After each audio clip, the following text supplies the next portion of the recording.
ನಮಸ್ತೆ ಎಲ್ಲ ಕನ್ನಡಿಗರಿಗೆ. ಈಗ ಟೈಮು 1 ಗಂಟೆ ಕರೆಕ್ಟಾಗಿ.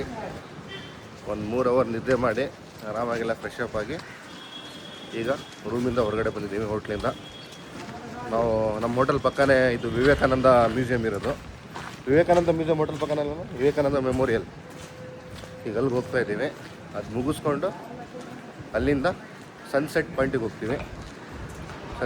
ಸನ್ರೈಸ್ ನೋಡಾಯ್ತಲ್ಲ ಬೆಳಗ್ಗೆನೆ. ಈಗ ಸನ್ಸೆಟ್ ಒಂದು ಬಾಕಿ ಇದೆ, ಅಲ್ಲಿಗೆ ಹೋಗ್ತೀವಿ. ಅಡುಗೆ ಮಾಡಬೇಕಲ್ಲ ಹೊರಗಡೆ ಊಟ ಮಾಡಬೇಕು? ಹೊರಗಡೆ ಅಂದರೆ ಇಲ್ಲಿ ಪಂಜಾಬಿ ಡಾಬಾ ಇದೆಯಲ್ಲ, ಪಂಜಾಬಿ ಡಾಬಾ ಟ್ರೈ ಮಾಡ್ಬೇಕು. ಬೇಕಾದ್ರೆ ಆರಾಮಾಗಿ ಒಂದು 5 ನಿಮಿಷದಲ್ಲಿ ನಡ್ಕೊಂಡು ಹೋಗ್ಬೋದು ನಮ್ಮ ರೂಮಿಂದ ಮ್ಯೂಸಿಯಮ್ಗೆ, ವಿವೇಕಾನಂದ ಮೆಮೋರಿಯಲ್ ಮ್ಯೂಸಿಯಮ್ಮು. ಅಲ್ಲಿಂದ ಬೋಟಲ್ಲಿ ಕರ್ಕೊಂಡು ಹೋಗ್ತಾನೆ. ಅದು ಸಮುದ್ರ ಮಧ್ಯ ಇರೋದು. ಒಬ್ಬನಿಗೆ 100 ರೂಪಾಯಿ. ಬೆಳಗ್ಗೆ 7:45ರಿಂದ ರಾತ್ರಿ 4 ಗಂಟೆ, ಸಂಜೆ 4 ಗಂಟೆ ತನಕ. 4 ಗಂಟೆ ಕ್ಲೋಸ್ ಇದು. 4 ಜನದಿಂದ 400 ರೂಪಾಯಿ. ಜನ ಅಷ್ಟೇನಿಲ್ಲ, ಕಡಿಮೆನೇ ಇದ್ದಾರೆ. ಇಲ್ಲಾಂದರೆ ಈ ಕ್ಯೂ ತುಂಬ ಇರುತ್ತೆ. ಇಲ್ಲೆಲ್ಲ ಇರುತ್ತೆ ಕ್ಯೂ. ಈಗ ಇಲ್ಲಿಂದ ಅಲ್ಲಿಗೆ ಕರ್ಕೊಂಡು ಹೋಗ್ತಾರೆ ನಮಗೆ. ಅಲ್ಲಿವರೆಗೂ ಬೋಟಲ್ಲೇ ಹೋಗಬೇಕು. ಚರ್ಚ್ ಅದು. ಇಲ್ಲಿ ಮೀನುಗಾರಿಕೆ ಬೋಟ್ಗಳು. ಜನ ನಿಂತವ್ರೆ ಕೈಕೊಂಡು ಮುಂದ್ಗಡೆ.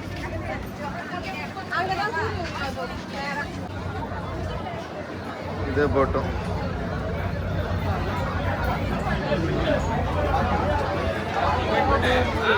ಸೇಫ್ಟಿಯಾಗಿ ಕೂರ್ಲಿ ಅಂತ. ಅದೇ ಹಿಡ್ಕೊಳ್ಳಿ, ಇದು ಹಿಡ್ಕೊ.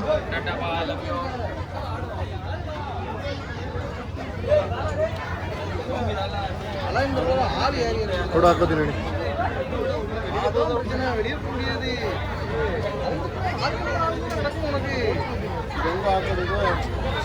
ಸುಮ್ಮನೆ ಕತ್ತಲು ಸಾಕು ಏನಿಲ್ಲ. ಏನಿಲ್ವಾ?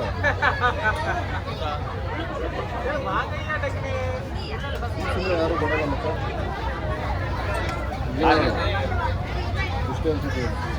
ಅದರಲ್ಲೆಲ್ಲ ಬೆಲ್ಟ್ಗಳು ಕಿತ್ತೋಗಿದೆ ಆಲ್ರೆಡಿ. ಅದರಲ್ಲಿ ಏನಿಲ್ಲ, ಸುಮ್ಮನೆ. ಅದು 100 ರೂಪಾಯಿ ಕೊಟ್ವಲ್ಲ ಬರೀ ಬೋಟು ಅಲ್ಲಿಂದ ಇಲ್ಲಿಗೆ ಬರೋಕ್ಕೆ. ಮತ್ತು ಇಲ್ಲಿಂದ ಒಳಗಡೆ ಹೋಗೋಕ್ಕೆ 30 ರೂಪಾಯಿ. ಟೋಟಲ್ 130 ರೂಪಾಯಿ ಆಗುತ್ತೆ. 1892ರಲ್ಲಿ ಡಿಸೆಂಬರ್ನಲ್ಲಿ ಸ್ವಾಮಿ ವಿವೇಕಾನಂದರವರು ಈ ಬಂಡೆವರೆಗೆ ಈಸ್ಕೊಂಡು ಬರ್ತಿದ್ರಂತ್ರ. ಅಲ್ಲಿಂದ ಈಗ ನಾವು ಫೆರಿಲಿ ಬಂದ್ವಲ್ಲ ಬೋಟಲ್ಲಿ, ಅಲ್ಲಿಂದ ಈ ಬಂಡೆವರೆಗೆ ಈಸ್ಕೊಂಡು ಬರ್ತಿದ್ರು.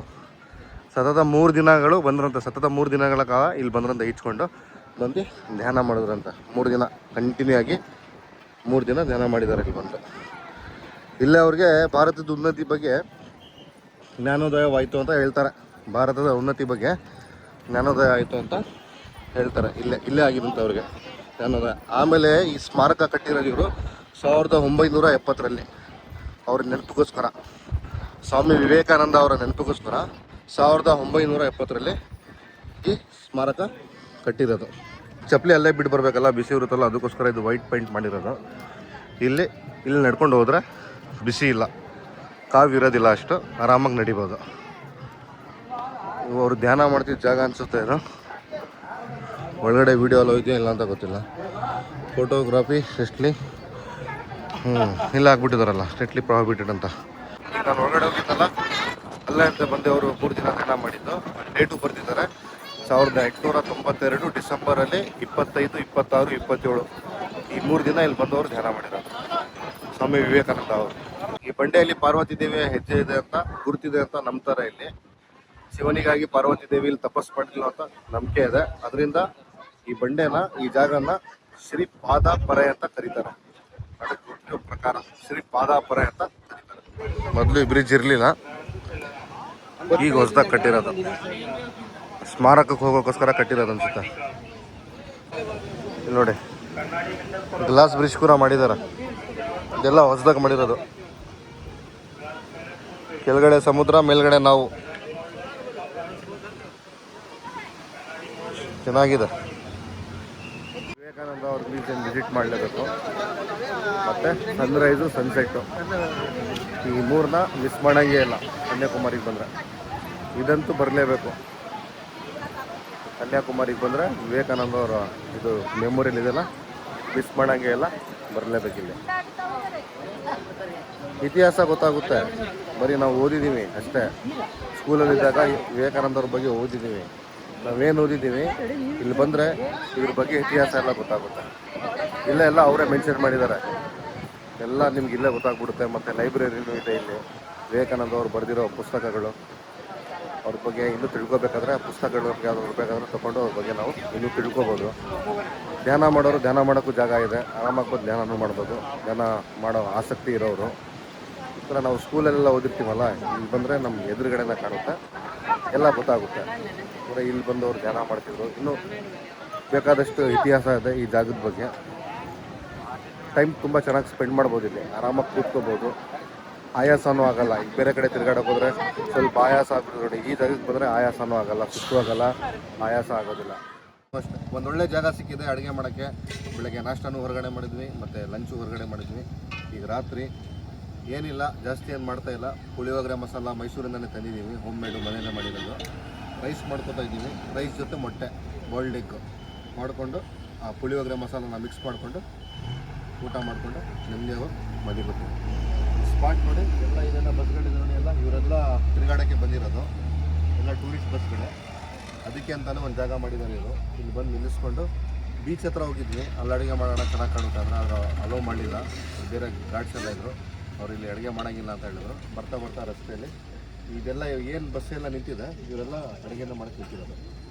ಆಲ್ರೆಡಿ ಒಂದೆರಡು ಗುಂಪು ಅಡುಗೆ ಮಾಡಿ ತಿಂದು ಆಯಿತು, ಎಲ್ಲ ಆಯಿತು. ಈಗ ನಾವು ಸ್ಟಾರ್ಟ್ ಮಾಡ್ತಾಯಿದ್ದೀವಿ ಅಡುಗೆ ಮಾಡಿ ಪುಳಿಯೋಗರೆ ನೆಮ್ಮದಿಯಾಗಿ ತಿಂದ್ಕೊಂಡು ಹೋಗಿ ಮಲಿಕೋತೀವಿ. ಇದರಲ್ಲೇ ಬಾಯ್ಲ್ ಮಾಡ್ಕೊತಾ ಇದ್ದೀವಿ, ಅಕ್ಕಿ ಜೊತೆನೆ. ಯಾಕಂದರೆ ಇರೋದು ಇದು ಒಂದೇ ಗ್ಯಾಸ್ ಸ್ಟವ್ ಅಲ್ವಾ, ಅದಕ್ಕೋಸ್ಕರ. ಇಲ್ಲಾಂದರೆ ಸಪ್ರೇಟಾಗಿ ಇದು ಬಾಯ್ಲ್ ಮಾಡಬೇಕಾಗುತ್ತೆ. ಇದಾದರೆ ಅನ್ನನೂ ಆಗಿಬಿಡುತ್ತೆ, ಮೊಟ್ಟೆನೂ ಬಾಯ್ಲ್ ಆಗಿಬಿಡುತ್ತೆ. ನೀರು ಸ್ವಲ್ಪ ಕಡಿಮೆ ಆಗಿದೆ ಅನಿಸುತ್ತೆ, ಮೊಟ್ಟೆ ಬಾಯ್ಲ್ ಆಗೈತೆ. ಅದೇ ಟೈಮ್ಗೆ ಅಕ್ಕಿನೂ ಬೆಂದೋಗುತ್ತೆ, ಮೊಟ್ಟೆನೂ ಬೆಂದೋಗುತ್ತೆ, ಏನು ತೊಂದರೆ ಆಗೋಲ್ಲ. ಯಾಕಂದರೆ ಮಸಾಲ ಮೊದಲೇ ಮನೆಯಿಂದಲೇ ತಂದಿದ್ದೀವಲ್ಲ, ಪುಳಿಯೋಗರೆ ಮಸಾಲ ಮಿಕ್ಸ್ ಮಾಡ್ಕೋಬೇಕಷ್ಟೆ.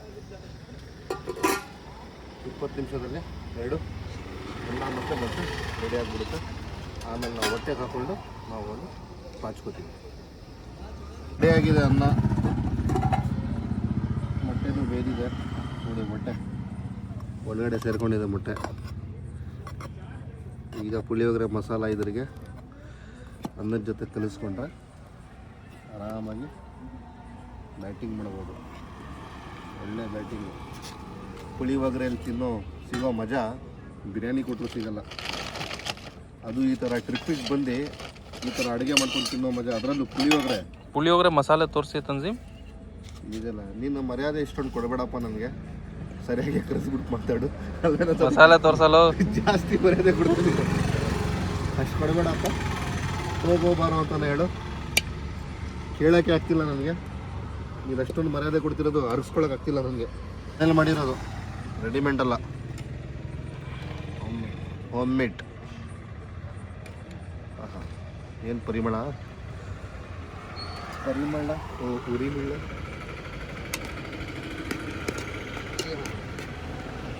ಅದು ಬಿಸಿ ಬಿಸಿ ಅನ್ನಕ್ಕೆ ಮಸಾಲೆ ಕಲಿಸ್ಕೊಂಡ್ರೆ